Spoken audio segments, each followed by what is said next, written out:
pakiramdam na gusto mong tawagan, pero ayaw mo ipaalam na iniisip mo siya, na gusto mong dalawin, pero ayaw mo isipin niyang pinagdududahan siya sa gitna ng tangkaso at lagnat, sa pagitan ng alanganin na tiyak, nasa bingit ng pagtitiwala at ng paghihinala.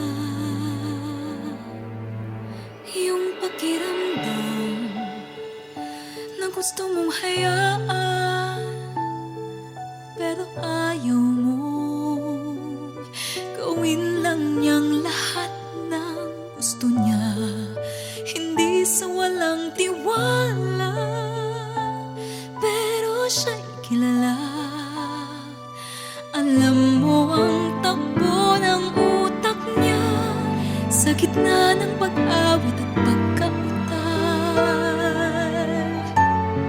sa pagitan ng sumpa at ng dasal, nasa bingit ng sigurado at ng hindi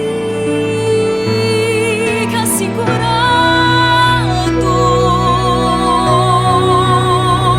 Yung pakiramdam